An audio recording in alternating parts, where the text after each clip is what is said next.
కళ్యాణ లక్ష్మి పథకాలు పేద ప్రజలకు వాళ్ళకు ఆర్థికంగా చాలా ఉపయోగపడుతున్నటువంటి పథకాలు. ఇది రాష్ట్ర ప్రభుత్వం అమలు చేస్తూ వచ్చింది.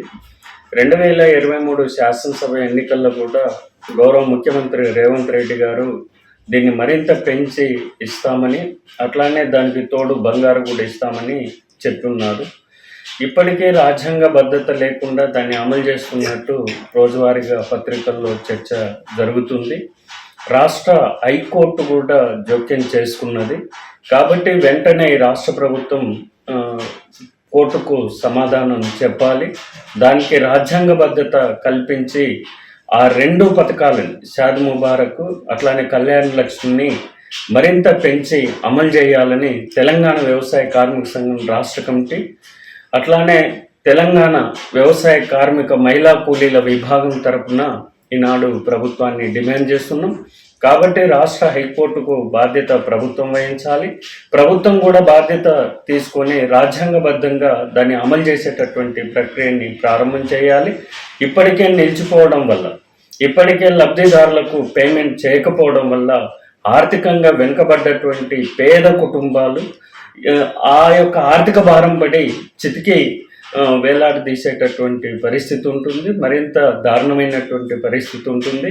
కాబట్టి పేద ప్రజల యొక్క అమలు జరుగుతున్నటువంటి పథకాలని, పేద ప్రజలకు అమలు జరుగుతున్నటువంటి ఈ పథకాన్ని పర్ఫెక్ట్గా అమలు చేయాల్సినటువంటిది, అండగా ఉండాల్సింది, ఆర్థిక భరోసాని ఇవ్వాల్సినటువంటి బాధ్యత ఈ రాష్ట్ర ప్రభుత్వం పైన ఉంది. వెంటనే రాష్ట్ర ముఖ్యమంత్రి గారు గౌరవ రేవంత్ రెడ్డి గారు స్పందించి దీన్ని వెంటనే రాజ్యాంగబద్ధకు కల్పించి అమలు చేయాలని ఈ సందర్భంగా వ్యవసాయ కార్మిక సంఘం డిమాండ్ చేస్తుంది.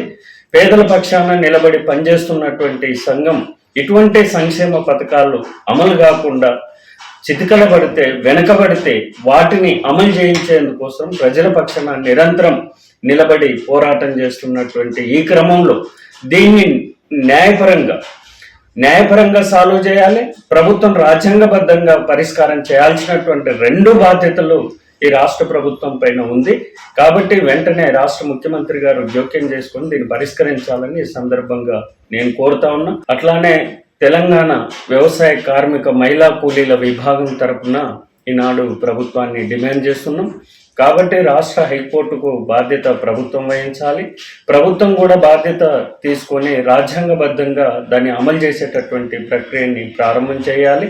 ఇప్పటికే నిలిచిపోవడం వల్ల, ఇప్పటికే లబ్ధిదారులకు పేమెంట్ చేయకపోవడం వల్ల ఆర్థికంగా వెనుకబడ్డటువంటి పేద కుటుంబాలు ఆ యొక్క ఆర్థిక భారం పడి చితికి వేలాడదీసేటటువంటి పరిస్థితి ఉంటుంది. మరింత దారుణమైనటువంటి పరిస్థితి ఉంటుంది. కాబట్టి పేద ప్రజల యొక్క అమలు జరుగుతున్నటువంటి పథకాలని, పేద ప్రజలకు అమలు జరుగుతున్నటువంటి పథకాన్ని పర్ఫెక్ట్గా అమలు చేయాల్సినటువంటిది, అండగా ఉండాల్సింది, ఆర్థిక భరోసాని ఇవ్వాల్సినటువంటి బాధ్యత ఈ రాష్ట్ర ప్రభుత్వం పైన ఉంది. వెంటనే రాష్ట్ర ముఖ్యమంత్రి గారు గౌరవ రేవంత్ రెడ్డి గారు స్పందించి దీన్ని వెంటనే రాజ్యాంగబద్ధకు కల్పించి అమలు చేయాలని ఈ సందర్భంగా వ్యవసాయ కార్మిక సంఘం డిమాండ్ చేస్తుంది.